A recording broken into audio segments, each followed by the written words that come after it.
Hai Sobat ATRM, beberapa hari sebelumnya kita sudah membahas tentang fiksasi dan juga tentang processing sampel. Nah, ada tahapan di antara fiksasi dan processing sampel yang sangat penting untuk kita ketahui. Nah, tahapan apa itu? Itu dikenal dengan tahapan handling sampling. Handling sampling ini menjadi aspek yang sangat penting dalam menentukan kualitas dari preparat nanti yang akan kita hasilkan. Sehingga dokter spesialis patologi anatomi dalam melakukan pembacaan hasil itu tidak mengalami gangguan atau masalah ketika mendiagnosa. Nah, untuk itu seperti apa handling sampling itu? Mari kita simak bersama.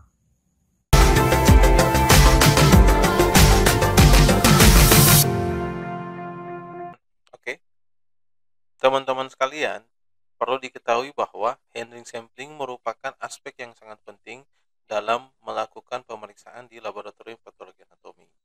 Bukan hanya menjadi hal yang penting, tetapi menjadi penentu dalam menentukan kualitas preparat yang kita buat.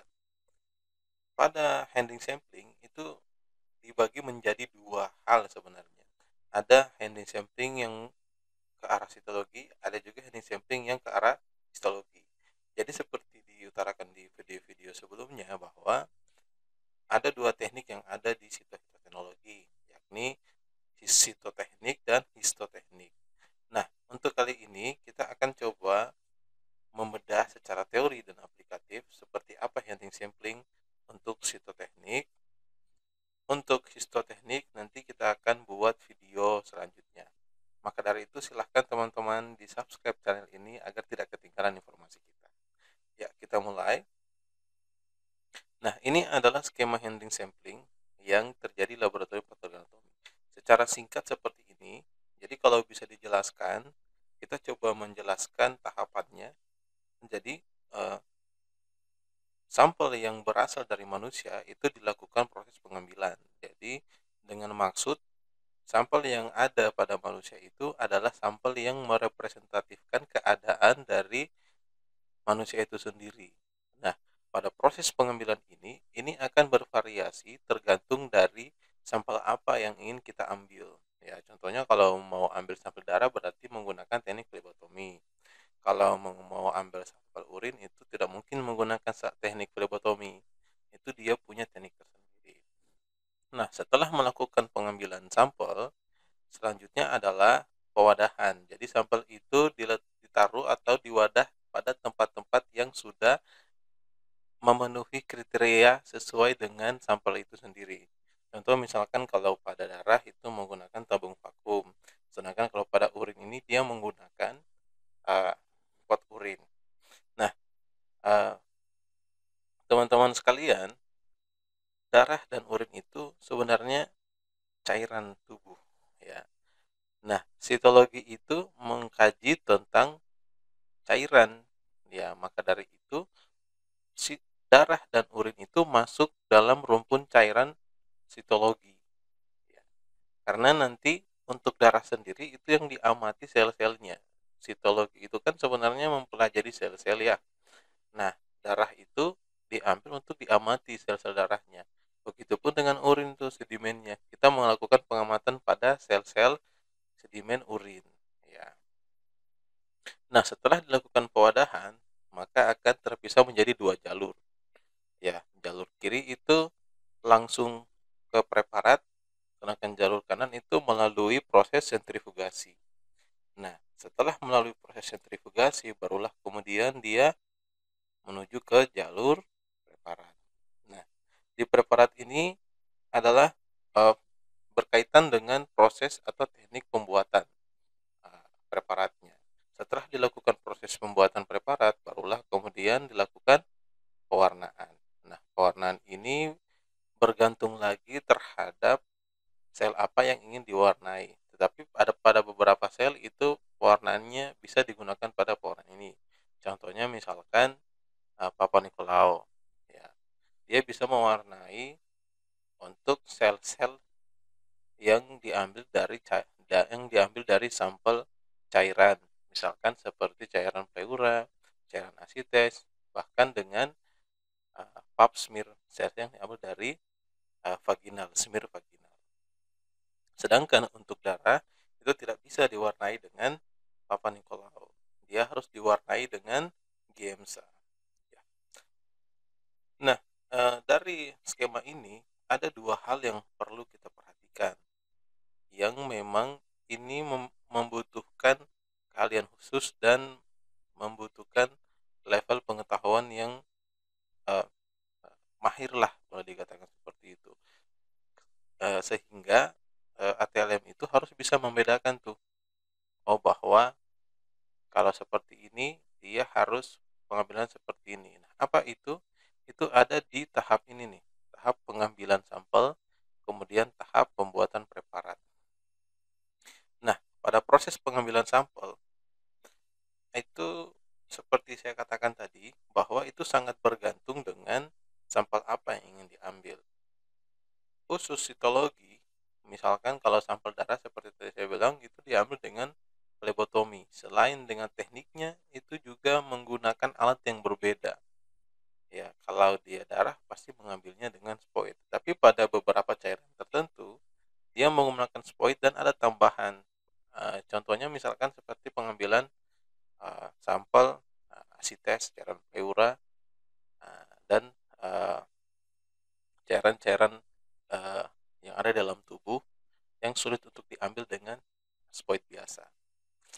Nah, begitupun pada tahap pembuatan apusan. Nah, ini bergantung lagi terhadap jenis sampel yang akan kita smear atau kita hapus. Makanya di jalur ini kita coba memberikan dua jalur, ada jalur sentrifus, ada jalur tanpa sentrifus. Nah, untuk jalur sentrifus ini dikhususkan untuk cairan sampel-sampel yang memang secara fisik itu adalah cairan 100% cair. Sedangkan kalau yang tanpa melalui sentrifus, dia itu sifat cair, sifat sampelnya adalah semi solid tuh. Ya, semi solid. Atau dia kalau di bahasa anunya sedikit kental atau ada cairan-cairan padatnya. Bolehlah kita bilang, kita klasifikasikan saja antara cair dan padat. Kalau dia padat, dia tidak perlu disentrifus karena biasanya jumlahnya sedikit. Nah, itu dilakukan langsung di pembuatan apusan dengan preparat. Tetapi kalau dia cairan, jumlahnya banyak seperti urin, itu pasti akan dilakukan sentrifugasi. Ya, coba kita lihat contohnya. Nah, ini adalah bahan atau sampel yang diperiksa untuk spesifikasi sitoteknik ya. Ini sitologi ya. Kita belum membahas histologi. Nah, ini beberapa spesifikasi sampel yang diperiksa di sitoteknik. Ada vaginal smear, sputum, bronchial washing, nasopharynx smear, urin, cairan lambung, liquor cerebrospinal, aspirat AJH, intraneoplasma. Untuk vaginal smear ini berkaitan dengan pengambilan sampel yang ada di vaginal, dilakukan proses smear. Kalau sputum itu ini sama seperti yang ada di mata kuliah bakteriologi. Kalau bronchial washing atau bilasan bronkial ini berkaitan dengan bilasan dari bagian bronkus. Sedangkan nasofaring ini smear juga bagian nasofaring, urin, kemudian cairan lambung atau cairan pleura atau asites atau cairan sendi. Nah, dia diklasifikasikan menjadi satu klasifikasi tersendiri. Kemudian cairan likor cerebrospinal, ya, cairan otak. Kemudian ada lagi aspirat AJH. AJH ini aspirasi jarum halus, dia menggunakan aspoid yang jarumnya jarum halus, ya, pengambilannya. Ada juga intraneoplasma. Intraneoplasma ini adalah cairan yang keluar dari kulit atau lesi, itu kemudian ditempelkan, dicetak, kalau ditempelkan langsung di kaca objek, yaitu disebut dengan intraneoplasma. Coba kita lihat. Nah, ini adalah contoh dari pap smear. Maksud saya adalah contoh dari vaginal smear. Jadi ini digunakan swab, di swab daerah vaginalnya dengan bantuan cucur bebek, kemudian diputar segitu, lalu kemudian langsung di smear pada kaca objek swabnya langsung dismir pada kaca objek. Nah, sedangkan yang di samping ini adalah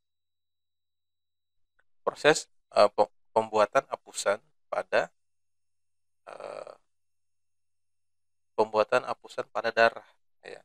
Kalau dilihat seperti saya bilang tadi, di proses pengambilannya beda, kemudian di proses pembuatan pada preparat atau kaca objek, ya. Kalau untuk darah, proses pengambilannya flebotomi, kemudian perbedaannya juga ada di proses pembuatan apusan. Kalau ini mungkin sering dilakukan di laboratorium patologi klinik atau di mata kuliah hematologi, ya. Jadi ditarik, didorong, dapatlah apusan. Ya, kalau dia ini perbedaannya dari swab langsung dihapus, ya, di smear. Jadi perlu diketahui ini nih kodenya nih, kalau dia adalah smear pasti perlakuannya sama, ya, pasti perlakuannya sama, langsung dari swab langsung diletakkan di kaca objek. Nah, itu mirip dengan uh, uh, cairan ini nih, cairan lambung, cairan pleura, cairan asitis, pasti perlakuannya sama, ya. Kalau dia AJH aspirat, pasti dia menggunakan bantuan uh, spoid, jarum halus, ya. Atau biasanya dikenal dengan FNA, ya, fine needle aspirasi. Ada biasa yang dengan FNAB, dengan biopsi, ada juga dengan tidak, ya. Kalau sputum, ya mungkin sudah sering didapat bahwa dia diambil cairannya lalu di smear juga, ya. Kemudian ini ada lagi contoh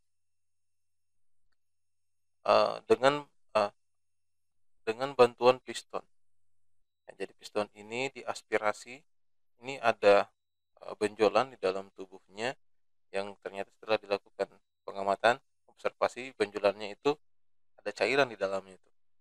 Nah, jadi diambil cairannya, ditusukkan jarumnya, nanti dibantu dengan piston. Piston ini yang ditarik, nanti dengan bantuan piston ini dia memberikan tekanan kuat nih ketika ditarik. Nah, setelah ditarik itu digoyangkan, dinaikkan, lalu posisi kembali, setelah tertarik baru kemudian terlepas. Nah, prinsip ini sama kalau diilustrasikan sama ketika kita minum es boba, ya. Nanti itu biasanya kan kalau es bobanya terhisap di sedotan, ya. Kalau es bobanya besar, sedotannya sulit masuk es bobanya, jadi kita butuh menarik keras. Nah, prinsipnya seperti itu. Jadi dia akan menarik partikel-partikel sel ini, misalnya seperti es boba, nanti ditarik. Nah, dengan piston ini dia bantu menarik dengan keras.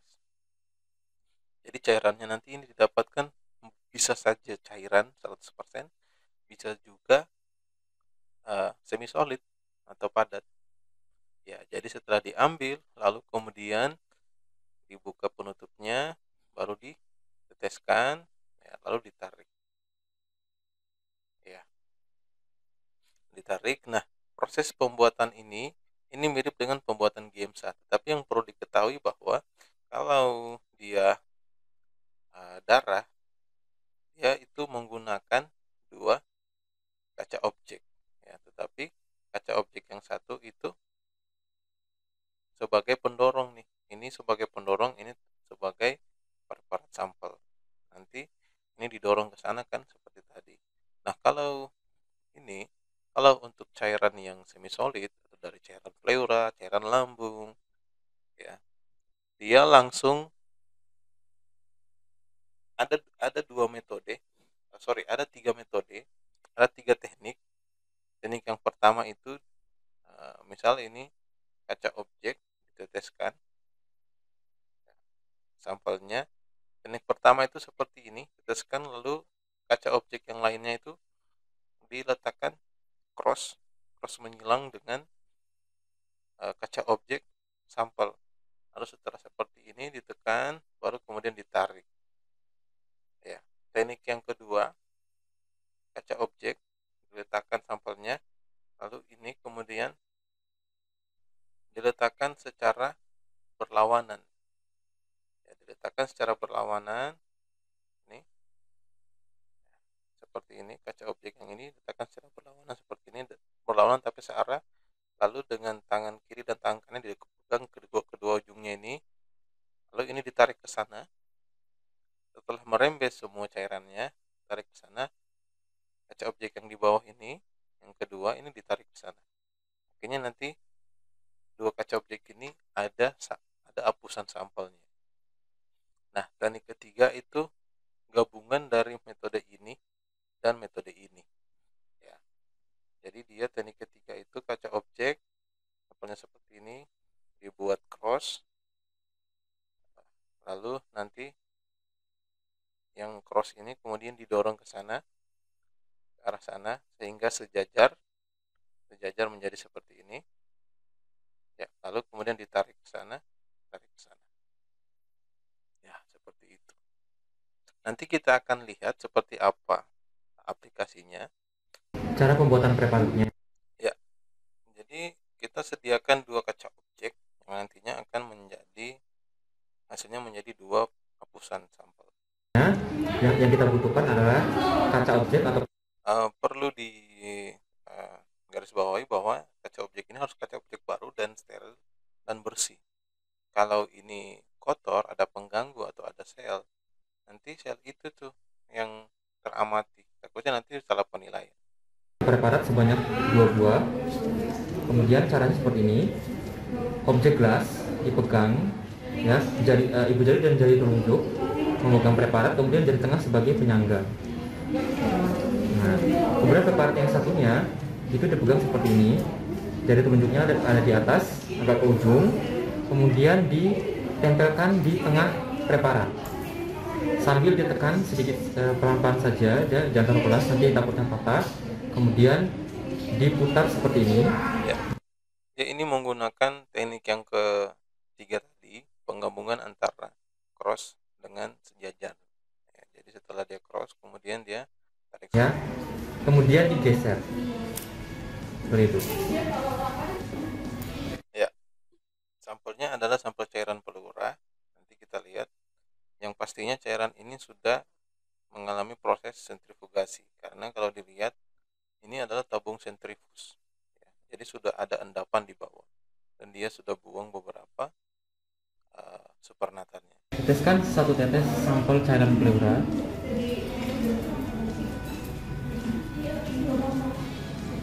Ya, perlu diperhatikan bahwa proses penetesan jangan terlalu ke tengah, tapi 2/3 dari kaca objek. Kemudian lakukan pembuatan preparat squash. Caranya seperti ini. Ya, yang penting lagi adalah ketika mengambil sampel di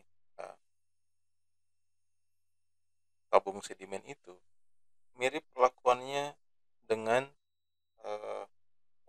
sedimen urin.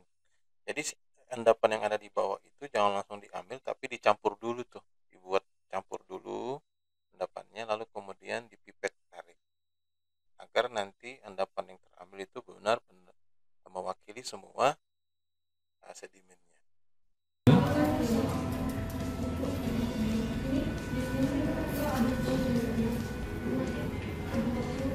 Tempelkan preparat, kemudian agak ditekan sedikit.